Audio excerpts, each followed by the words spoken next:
So firstly, let's look broadly at supporting self-management of chronic conditions. So you might recall this is a really big, sorry, it's a busy slide actually.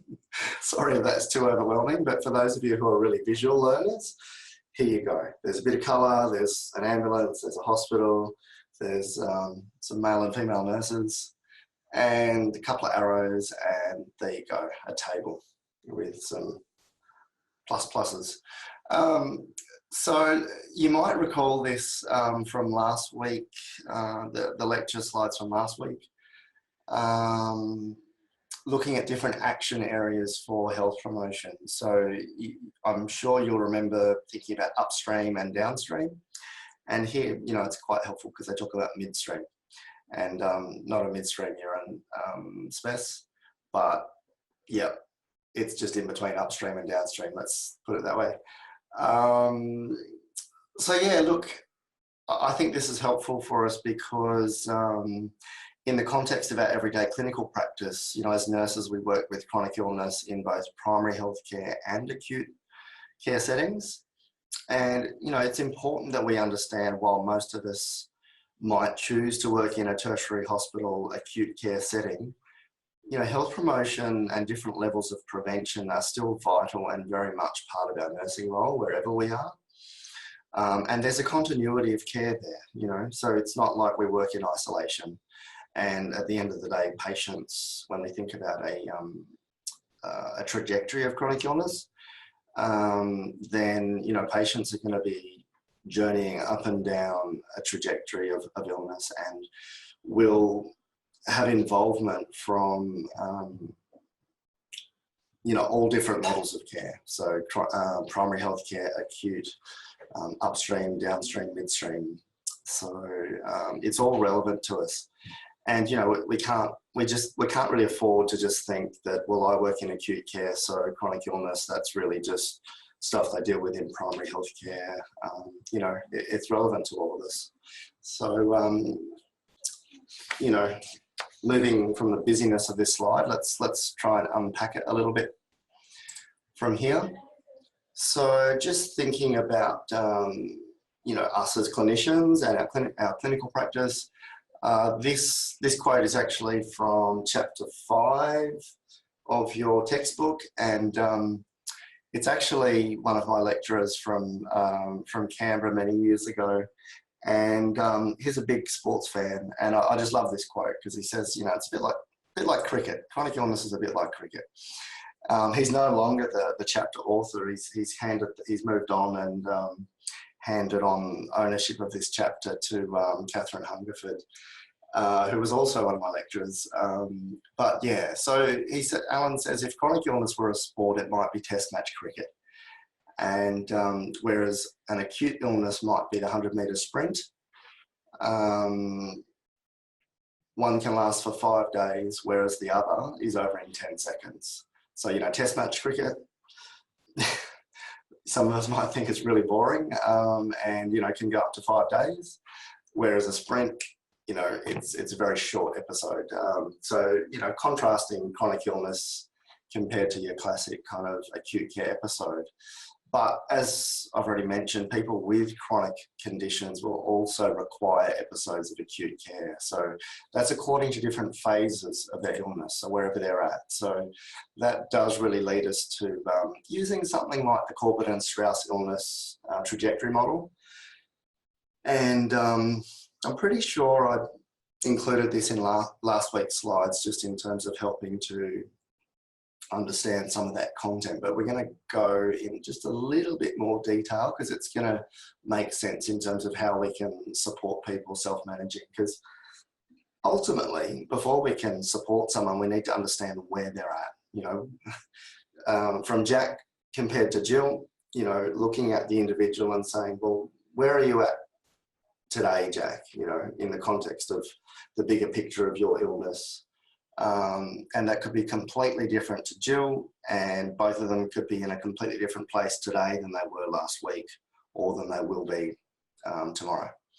So it's just something useful again and again to come back to and just say, okay, so where are we at? Where is the person at the center of our care. Where are they at?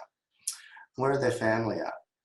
And so the first column here has different phases. So from pre-trajectory, where there's no chronic condition in, there's no diagnosed chronic condition. There's no symptoms of it, no signs or symptoms. So, looking at the far right column, what is the goal of care if someone is in a pre-trajectory phase? Clearly what our goal is primary prevention. It's like, well, okay, let's look at what we can do to reduce your risk, to prevent the onset of chronic illness. And you can see that from the next phase of, onset of chronic illness, and then other phases of being stable, unstable, being in an acute condition, being in a crisis phase, and then deteriorating into a downward phase. And then last here is a phase, called dying, where, there are different goals of care, obviously, and I spoke about palliative care last week as a model of care. And it doesn't, even though that's the last phase on this trajectory, it doesn't mean, like I said last week, doesn't mean that we just, at the last minute, when someone's just got hours left to live, that we go, okay, well, let's think about palliative care now. Palliative care should be thought about really early on. And as I mentioned last week, there are a lot of chronic conditions where involvement from palliative care teams is really appropriate, actually, from a point of diagnosis, in terms of promoting quality of life and managing symptoms, particularly for conditions that are, progressively just degenerative in terms of losing function.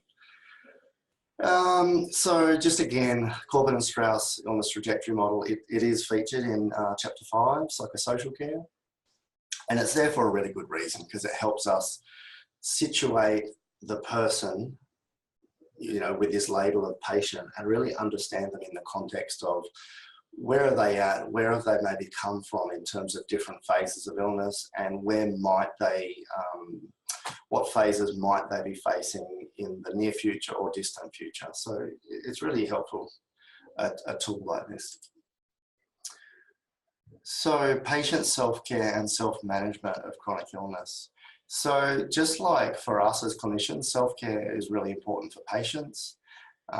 It assists patient and families to manage the chronic condition, and it also importantly promotes their autonomy and promotes control. Often with chronic illness and with palliation as well, one of the biggest issues in a psychosocial kind of context, one of the biggest problems and challenges that we face is this constant ongoing loss of control, whether it begins with losing ability to function in a particular way, whether, for an athlete, for a cricket player, whether they're no longer able to do the things that used to really be an important part of their identity and part of their life.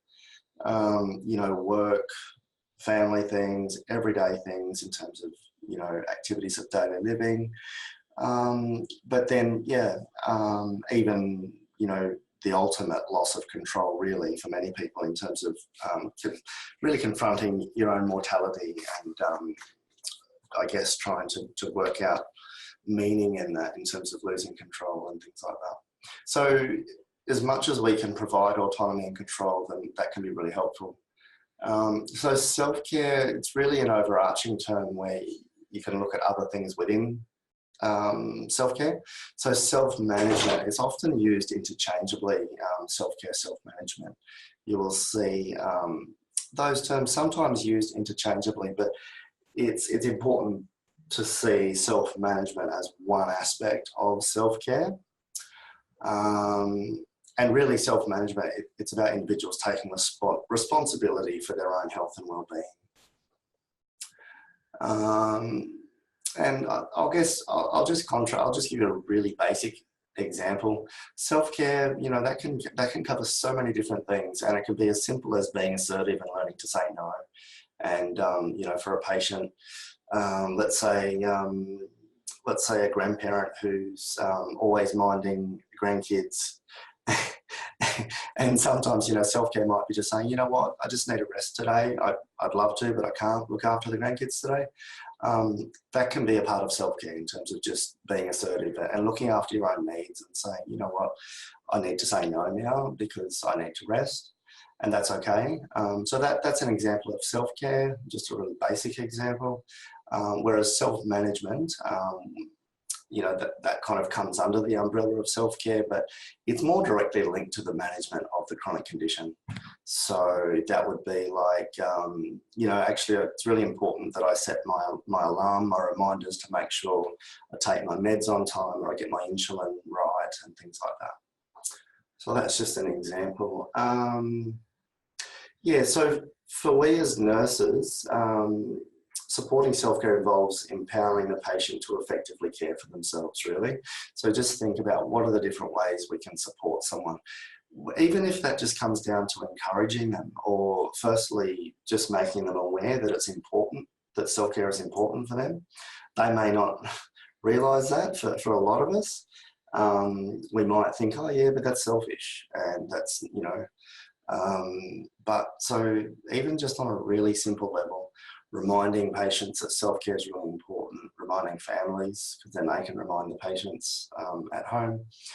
And then beyond just making them aware, encouraging them, and maybe even linking them with resources or strategies that they can use to actually enact self-care. So this process really, I'm going to keep talking about collaboration and collaborative partnerships, because that's what the unit's all about. So look, often this involves negotiating solutions. It might be a case where a patient, where there's a clear need for something in terms of self-management or self-care, and it might be that a patient says, oh, well, I just can't do that for this reason. And you might sometimes find yourself as a mediator and saying, well, so what would it take for that to be possible? And you know, it involves communicating with the family member, and it might be that, well, so if the problem is X, what if we consider Y? You know, is it possible that a schedule can be changed or routines can be changed, and then that might make this possible? So yeah, so you know, we need to support decision making. Sometimes that involves negotiating, just canvassing different options and really asking some skillful questions. And we're going to explore different aspects of communication techniques next week in our final lecture.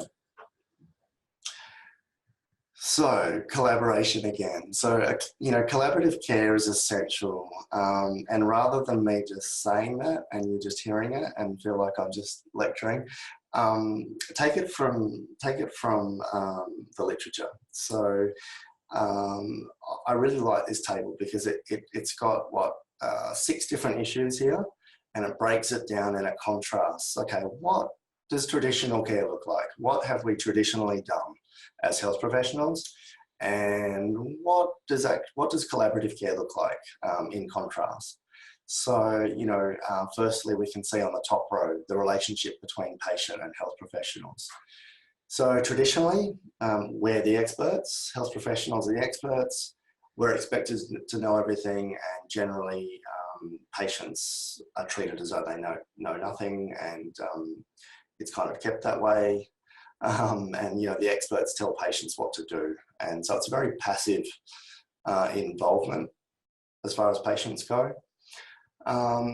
So moving, you know, progressively moving forward in healthcare and looking at a collaborative approach, the picture looks very different in terms of the relationship. So we should be focusing on shared expertise and active patients. So if you remember the expanded chronic care model that we covered last week, again, that was a busy diagram, but it kind of boiled down to, you know, health professionals and patients. And on the patient side of it, it was about having active, empowered, and I think they actually used the term activated patient. So here it's talking about active patients rather than passive. And, you know, the bottom line is here is that, you know, we as health professionals are expert in the disease and healthcare, but patients are experts about their lives and living with the chronic condition. So it's really important that we appreciate that and that we work together.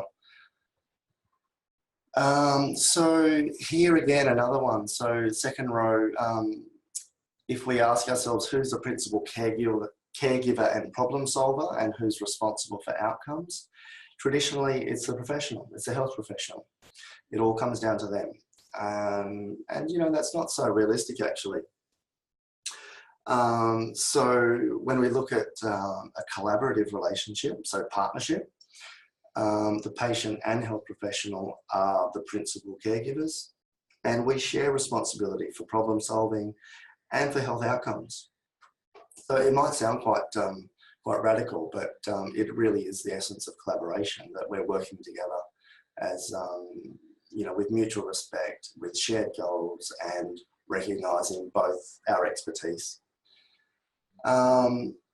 So I'm going to skip along because goals is, you know, goals are fairly clear and concrete, but looking at behaviour change, which is something that runs right throughout this unit and both in assessments. You know, traditionally there's an extrinsic motivation, external motivation in terms of change in behaviour. So, you know, traditionally it's the professional pointing the finger and saying, you shouldn't be doing this, this is what you need to do.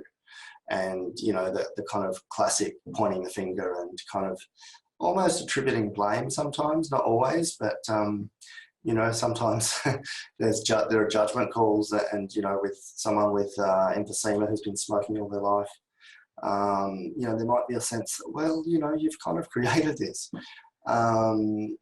So the opposite of that, when we look at collaborative care, is intrinsic motivation, or, you know, a more internally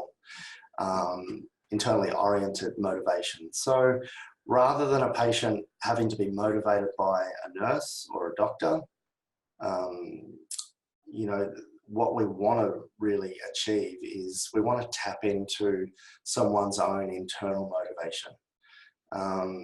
So in this way, patients gain an understanding and confidence to accomplish behaviour change themselves, and it's more empowering because they're doing it. So it's more meaningful and it's more powerful. So ultimately, you know, it's about giving patients more ownership and accountability, and then they grow in that confidence, and, you know, they actually take responsibility and recognise that, you know, nurses and doctors can't control their behaviour, and to some extent it's up to them in terms of what they want to do, what they're willing to do, what they're prepared to do, and, you know, we're there to support them. So yeah, I think you get the idea just from covering half of those, that there's a really big difference between traditional paradigm to care and the kind of newer paradigm of collaborative care. So just moving a bit deeper in terms of what is self-management. This is actually a WA, the health department in Western Australia kind of developed this resource, and I think it gives a good insight into hearing patients talk about self-management, and often, you know, peer-led education is really effective. So let's hear from patients in terms of what, according to them, what their perspectives are on self-management.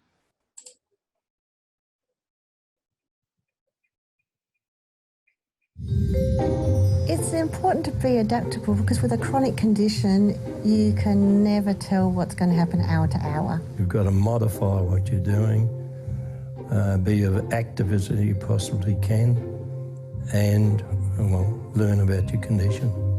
You can actually access a lot of networks which would give you a lot of help. Definitely it gives you a sense of empowerment. When you're on top of your condition, it's a good feeling, it makes you feel better.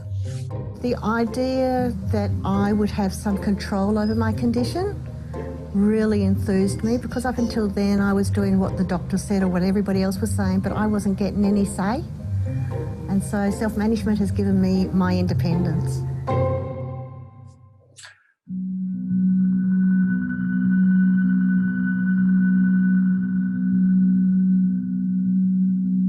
Many people live with a long-term condition, or with the risk of developing a long-term condition. It can be challenging. It can be frustrating. But no matter what your circumstances, with the right information, a willingness to engage in activities that promote health, and learning to help yourself to all the help available, life needn't be all about the condition or disease. The WA Department of Health, as well as other healthcare providers, offer a wide range of support for people with long-term conditions. Discuss your financial circumstances with your doctor or healthcare team if you're worried about the cost of services. Self-management is about actively participating in your own healthcare when you live with a long-term health condition. You already self-manage. You make choices all the time. This program explains how you can be better informed about the choices you make and some of the ways you can incorporate self-management into your daily life. It will help you improve the quality of your life, take greater control over the way you manage your condition, and enjoy the many benefits that come from helping yourself to help. There you go. So that's just a really brief clip, but really just underlining some of the concepts that I've already introduced. But I think it's nice to hear in patients' own words. So it's not just your lecturer telling you what self-management is and that it's important. You know, you're hearing from patients actually doing it. It kind of takes it out of the textbook and makes it real. So that's always helpful. So let's just break down again. I've alluded to this briefly in previous slides, but it is really important to understand the difference between self-management and self-management support. You might see them in journal articles referred to, you know, abbreviated as SM and SMS. So both of these together, like I said, they're like the nuts and bolts. They're key aspects of caring for people with chronic illness.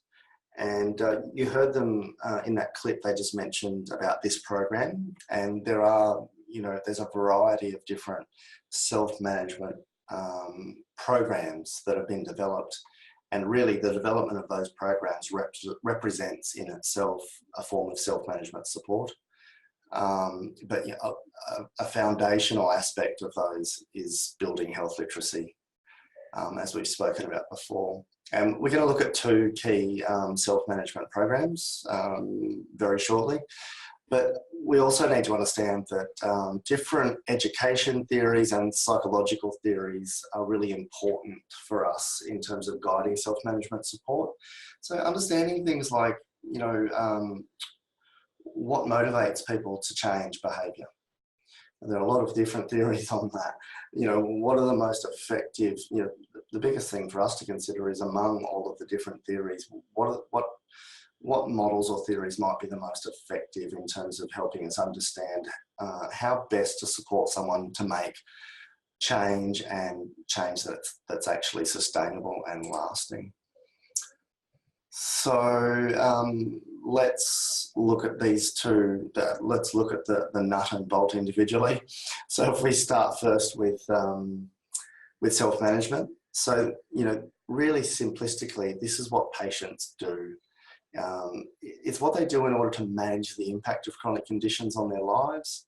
And it includes a broad set of attitudes, behaviours and skills. So it's not just skills, it's not just behaviours, it also includes attitudes. And as I said before, it comes under the broader banner of self-care, and in some instances it, you know, can be considered as a prevention as well. So self-management, you know, it's something that we can't do for patients. Only health consumers and their families or people living with them, it's something that only they can enact.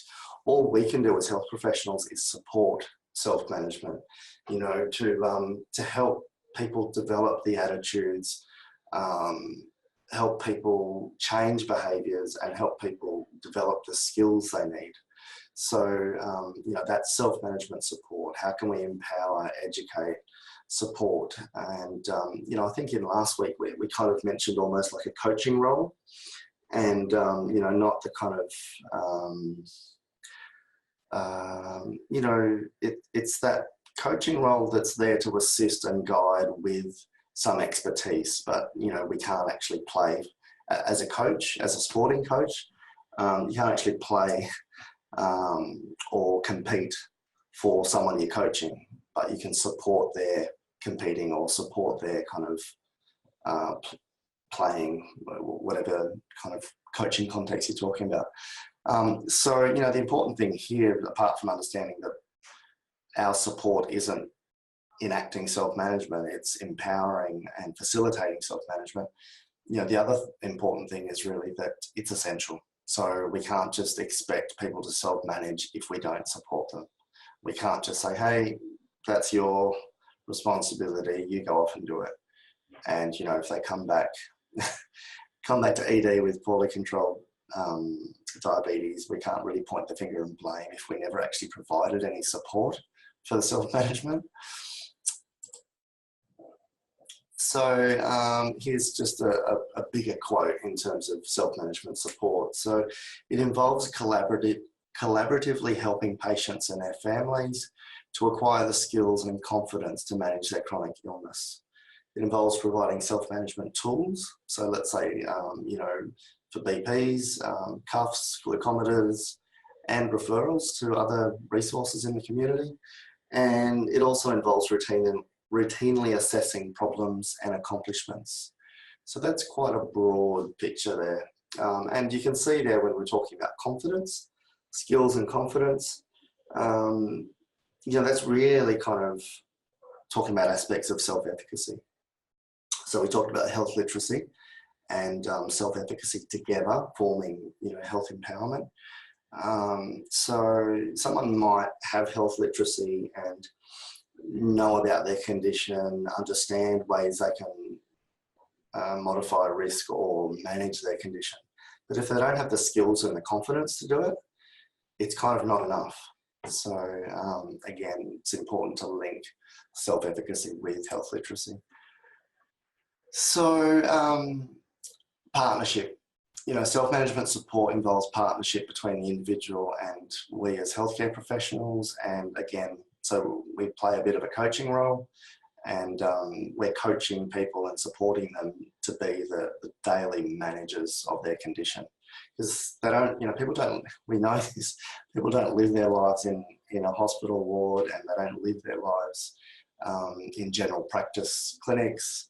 So, and they don't really want to spend all their time at appointments or waiting in ED. So, and we don't want that either. So it's about really helping them to help themselves outside of their clinical interactions with us. And that all stems down to, again, what we've pointed to in terms of the demand on healthcare services, and we can't cope. We literally can't cope. We need people to be better at managing their conditions outside of healthcare, and that involves a big part of education and support on our part. And so just building on what we've already said in terms of collaborative care compared to traditional care. So within self-management support, and I did mention this self-management as a model of care, that it's really vital that we share information, that we understand individual goals, and that there's a clear action plan, and that this is not just a plan that's in a clinical setting. There's something that's shared and visible at home as well. So everyone needs to be on the same page. So this, I suspect, from memory, I think this might be a GP, but that doesn't matter. That doesn't mean it's not relevant to us, because nurses certainly work autonomously and independently in general practice as well. So chronic disease management is a huge part of what we do in primary healthcare. But let's just have a glimpse of self-management support in action and just see what that looks like in this instance.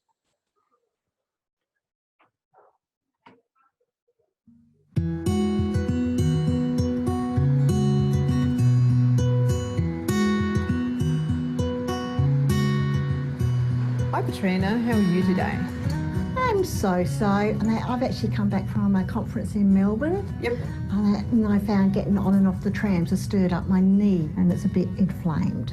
And I was just wondering where to go on medications. So this has happened since you saw your rheumatologist? Yes. Okay. I've got juvenile rheumatoid arthritis that was diagnosed when I was a baby.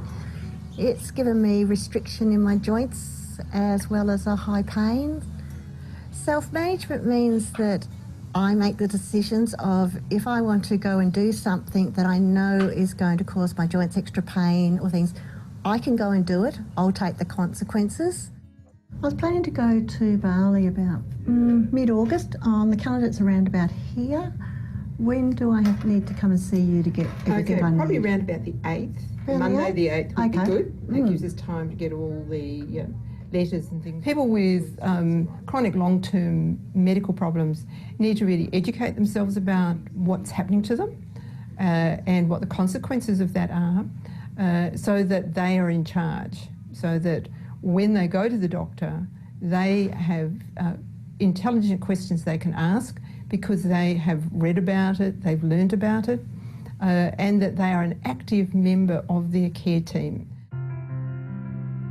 If you haven't been involved with a self-management course, a lot of the times you don't even know with a chronic condition how to self-manage. And the thought of having to take control yourself of that condition might seem difficult.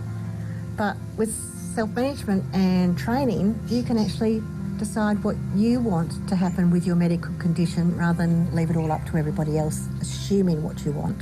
Whether it's the hours you sleep, the food you eat, or the doctor's appointments you've got to have and you've got to keep, is all part of your self-management. It's important to do whatever you can for yourself because living with a long-term condition has many consequences across your whole life, including for those closest to you, your family and carers. Some impact on you directly, such as lower energy levels, interruptions to your sleep patterns and your mobility, and changes to your weight. It's important to manage your condition by learning to monitor the signs and symptoms every day. Someone from your healthcare team can teach you the signs to look for and when to get help. Your condition can also directly impact on how you feel about yourself, what you expect of others in your family, and your overall mental health. So you can see that clip is, the audience, the intended audience for this resource is obviously consumers, but the reason I'm showing it is because it gives a really good example of empowered, educated patients, people who have health literacy and who have a degree of self-efficacy, and talking about how they actively manage their chronic condition. And it was really I remember hearing the GP there use the term or talk about the fact that the patient really needs to be an active member of the care team. So that's a really, I think it's important to really absorb that, because I don't think we often really give patients that respect in terms of, hey, you're just as involved in your own care as anyone else, and you're part of the team. And that really emphasises the collaboration and the partnership that underpins this whole unit. And so the main patient in that clip also referred to, there's a couple of things. She referred to a training course, self-management training course. So we're about to look at 2 of the key self-management programs around the world. And the other thing is, I think it's interesting to note that she said, well, look, as important as it is for patients to take ownership and have the confidence to manage their own condition, it actually might be confronting at first when you first discover that, hey, there's actually an expectation that you are an active participant in your own care and you are accountable and take responsibility for what you're doing. And I just want to link that back, or firstly just ask, why do you think that might be? Why might it be confronting for some of us? And And then I guess I'll just draw back on the traditional approach to care, where health professionals were the experts, patients weren't expected to know anything, they weren't educated about anything, and they were just passive. So it may be, I just put it out there, that particularly looking at different generations, you know, older generations, it might be quite foreign to them, this concept of, well, what do you mean I have to monitor my signs and symptoms? You know, I'm not the health professional. So it's just important to be aware of those things in terms of different populations, different demographics, like age groups, and just understand the potential, you know, what context might be behind that. And, you know, really that all comes down to the way we communicate it. And, you know, how might we do that? You know, rather than kind of coming across bossy and saying, well, we don't have time, so we just, you know, need you to do it. It can be a matter of just saying, well, you know, we actually find that people have better outcomes when they're more actively involved in their own self-management. People have more confidence, they have more autonomy, they feel more empowered, and it's all around, you know, good outcomes for everyone. So it just comes down to, you know, the way you approach communicating that, I think. So, two of the key self-management models, if you search the literature or even Google for self-management program, I guarantee you'll come across these two. The first one is an international one developed in California, so it's known as the Stanford model. And I think I may have actually just briefly touched on these previously. But so it's world famous, it's community-based and group-based, and, you know, a really important part of it is that it's peer-led. It's not led by health professionals, it's led by experts who are living with a chronic illness. So they know self-management, and, you know, that they're kind of, it's a step beyond peer support, because it's a big leadership role actually. But you can see how effective that might be when it's a peer providing support to help enable you to become your own expert as well. And so the other example I'm going to touch on is an Australian example. It's called, it used to be called the Flinders model, but they changed it. It's now the Flinders program. And key features of the Flinders program are its assessment tools. It really is strong on goal setting and care planning. And let's have a look actually at the Flinders program in a bit more detail. So developed at Flinders University, if it wasn't already obvious, the Flinders program.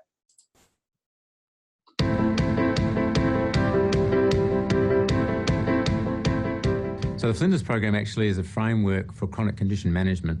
It consists of 4 parts: medical management, self-management, coordination and coaching. Then within that framework there's a set of tools called the Flinders program tools, which address the self-management component in particular, and then our training adds on coordination and coaching. So out of those 4 elements, the component that we don't provide is the medical management. And there's obviously great specialist bodies who advise on disease management, and we work to partner with them to produce a comprehensive chronic disease or chronic condition program. Over the last 14 years, we learnt originally about defining self-management, the components of self-management, so you could assess somebody's self-management from the coordinated care trials around 2000. And since then, we've actually been doing a lot of research around how we can apply the Flinders tools across a wide range of chronic diseases, including mental health conditions. So the idea was to test whether the Flinders program can be used individually, one-to-one with a health practitioner and a patient, across a whole range of conditions. The underlying principle was that could we create a program or a model that could be applied in multiple conditions in the same person, but also across conditions for a whole group of people that might be coming through, particularly primary care and general practice. What we've got up to over the last 14 years is to create face-to-face programs, both 1 and 2 days, We've also got now the online modules, which you are now being introduced to. We also have electronic versions of the Flinders tools that are currently being piloted or trialled in the United States. So we sort of see that the Flinders tools provide a whole range of education and training opportunities for people, both at a distance and face-to-face, and we're moving into the electronic age. So where we're up to electronically is that patients will be able to develop a care plan with a health practitioner remotely. They might have a smartphone, and that smartphone will enable them to have downloaded their own care plan and be receiving texts and emails around their goals and problem solving with their coach. So what we've seen is that patients are really self-managing their chronic conditions or chronic diseases all the time anyway. And we found that by assessing self-management around 12 basic questions, we can actually find where people are already self-managing well, and then we find the areas where they need some help. And basically they're the ones that are deciding where they need the help. So the health practitioner is then guiding them through that process to develop a 12-month care plan that they then can achieve goals according to their own priorities. And I think what's unique about the Flinders program is that it provides a biopsychosocial approach. In other words, it focuses on the medical issues, but also the psychological and social issues, which we now know impact on people's chronic disease management. So what we've seen in the way that patients benefit from this program is that they actually become more engaged and empowered in their own treatment. They're taking more responsibility for it, and then they're achieving goals that actually make a difference medically, socially and psychologically, not just for them but also their families. And we've seen people make significant gains in their overall physical well-being, keeping out of hospital, engaging in new activities in life, changing their lifestyle, including losing weight, giving up smoking, doing more activity. So across the whole spectrum, we've seen people make dramatic changes using the Flinders tools. So the core of the Flinders program is the way that the Flinders tools take a health practitioner who's trained to use them through this process with a patient in a stepwise way that's structured and carefully designed so that all the core elements come out. And at the end of the day, or during that process, the patient feels absolutely listened to. They feel engaged in language that they can understand and use, and that they can then feel more in control of their own conditions. And even though the self-assessment process doesn't solve their problems within a week or two, it gives people, the patients and the health workers, a pathway over the next 12 months to follow. So it breaks down big problems into small problems, and then people can actually set achievable goals to achieve those. So that's how the patient feels supported and engaged. And I mentioned the other components apart from medical management, coordination and coaching. So after the initial care planning process, the health professional, usually a nurse or another allied health professional, follows that person up and helps them coordinate access through the health system, but also acts as a coach, using motivational techniques and problem-solving techniques to empower the patient to really solve a few problems and make some gains. But the ultimate aim is that the patient learns a new set of skills that they can take control of their illnesses and their lives, and that's what really empowers the health professionals to keep on going with this program, because they see that it just doesn't help the patient with their diabetes or their mental health problem, it helps them in many aspects of their life. So there you go. I think that's a really comprehensive glimpse into one model, the Flinders program, and some important aspects to come out of that in terms of, I think particularly because you're reading Chapter 5, Psychosocial Care this week. I thought it was really interesting to hear that mentioned that with good support in addressing psychosocial issues, there are concrete, clear benefits biomedically. So it's just one of those clear examples where, physiological markers can really respond to psychosocial variables. And I guess the other thing really is that they've found that having this structure, so not just providing support, I mean, you can support someone in a way that's really quite random and all over the place and sporadic, but they've found that this particular structure with resources and with the motivational and coaching aspects, that structure is really effective for patients.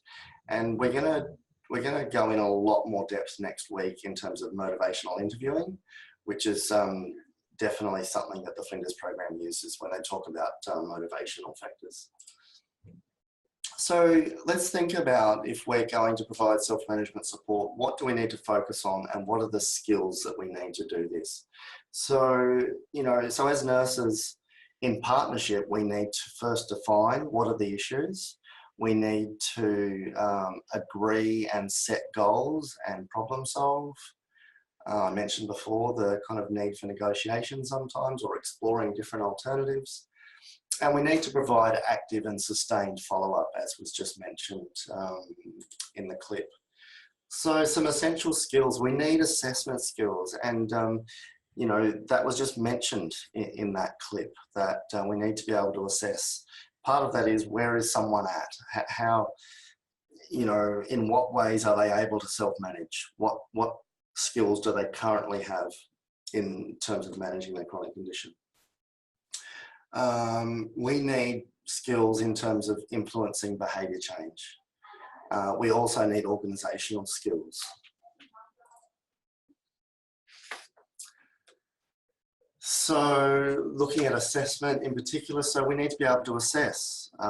We need to know, firstly, but then assess risk factors, protective factors.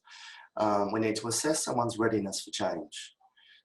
We need to be able to be aware and assess different support systems, what's available, and I mentioned already self-management ability. So drilling down into behaviour change skills. So we need to be able to use motivational interviewing techniques.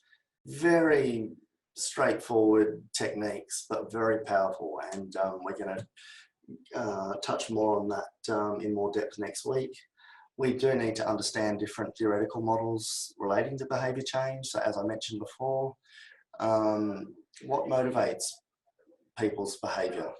Firstly, what motivates their current behaviour that might not be healthy? And then what theories and models can we use to understand and influence change of that behaviour? And we also need to understand goal setting, effective goal setting, and be able to actually use that. The organisational skills, so we need to be able to work within and across multidisciplinary teams. A lot of that is about communication, sharing information, coordinating. Of course, we need to be able to apply evidence to practice. So there is a range of studies and different levels of evidence for self-management support, for motivational interviewing, and definitely we need to have a sound knowledge of resources that are out there in the community. So even knowing, where is the Flinders program available? Who is it available for? Are there particular chronic conditions that it's run for? How can someone access that if they might benefit from it?